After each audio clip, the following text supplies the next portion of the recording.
It is August 18th of 2026, and in this video I'm gonna give you an overview of the weather pattern expected for the second half of August 2026 across Europe. So if you like this content, please considering subscribing and sharing it with a friend. Also considering liking this video and commenting in the section below. So guys, for starters, yes, our rainfall totals are ramping up across Central Europe. We can see in this animation I've plotted some beneficial precipitation across parts of Poland, Czech Republic, Austria, Switzerland, Italy, but some concerns as well are going to unfold as we will look time ahead. So I'll go in detail on that in a second. Next, after this section, I want to show you what we're expecting in terms of temperature.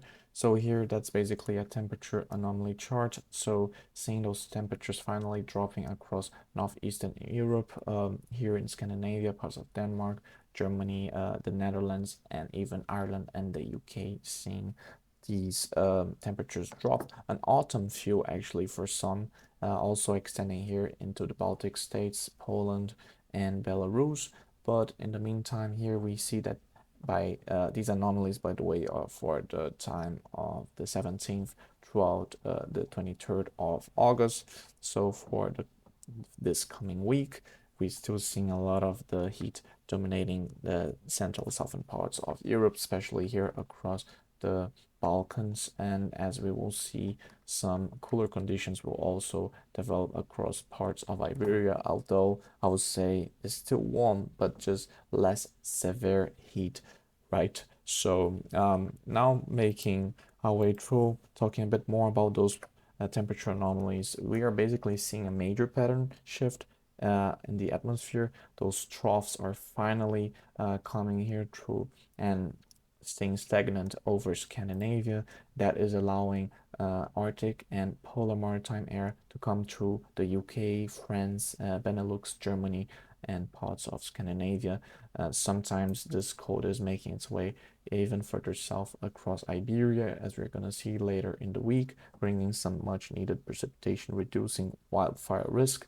But look, at the same time, we have a lot of this subtropical and tropical air, warm air mass dominating here, and now the position of the heat is just a bit more to the southeast. So Montenegro, Serbia, many of the Balkans having these heat conditions, also extending here into the Middle East and into Turkey, so and parts of Russia.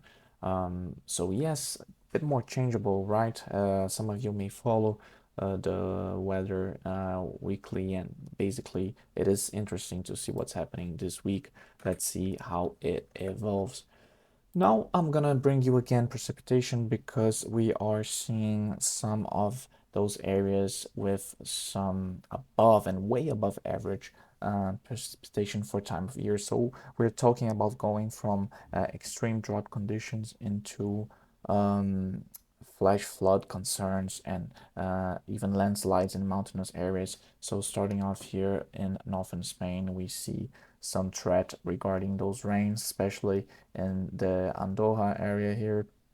Also here across southern and central France, it is beneficial rain, but depending on how it comes, could be in those thunderstorms with intense rainfall in a short time period, some damaging hail, some winds. So it's also a bit tricky to say that it is super beneficial when it comes with that intensity, especially after a drought, which made the soil with less capacity of absorbing the water. Some of these showers will also extend here on the second half of August throughout Germany, the Netherlands, Belgium, Luxembourg, France overall looking good.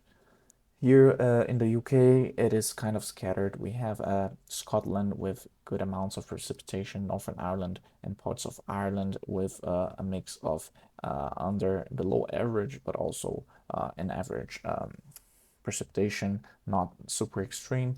But I want to point out for the rest of Central Europe and extending into eastern parts, we are going to have the return of rainfall, finally easing drought conditions and wildfire risk.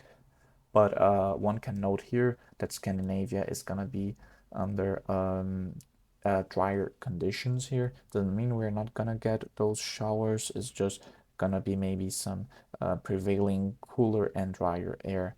And here as well, southeastern Europe, so across the Balkans, southern Italy, even parts of Spain still with drought conditions prevailing, right? So, and of course, warm conditions down there. So here's just an overview again. So coming back to the temperatures, so as we have those troughs influencing Northern Europe, we have polar maritime air affecting Northern European countries. But look that the heat hasn't gone away. It is still lingering here across parts of Iberia, but especially across southern Italy and the Balkans. We're gonna have those temperatures ramping up, especially as we head towards the end of the month here across Turkey and parts of Greece. Wildfire risks increasing and temperatures nearing 40 degrees Celsius are expected. And finally here, I've brought some indications in terms of those temperatures. So as I've said, this week already, having those temperatures in the mid-teens here across Northern European countries. So basically Ireland, Northern Ireland, the UK, Scotland, Wales, even parts of here of France, northern Spain and Portugal gonna get a brief cooler spell. This is, for instance, temperatures for the weekend by at the morning. Temperatures below 15 degrees here in Spain. That's quite a cool off that they're getting from those temperatures that were really warm, right? And then it looks like the overall pattern indicates as we go to the next week that we are going to have this warm air mass spreading here across the Middle East and parts of southeastern Europe, with temperatures really rising close to the 40s and mid 30s here, and cooler conditions dominating most of western and central and eastern Europe, northeastern section especially. And yeah, guys, I think that's just a brief overview, but it already signals you that some major changes are coming through. Something that I would point out is there's finally some relief for agriculture. Also, the energy sector could feel in terms of solar energy production. There's gonna be some disruptions with the clouds and the showers, but we're gonna see on the other hand those rivers recovering from intense drought, excuse me. And yes, some disruptions as well because the rain comes really intense, especially in the Alps. We're seeing those rainfall totals ramping. I believe I haven't shown you that. Apologies, but here we have an overview of what we're expecting through the remainder of the month.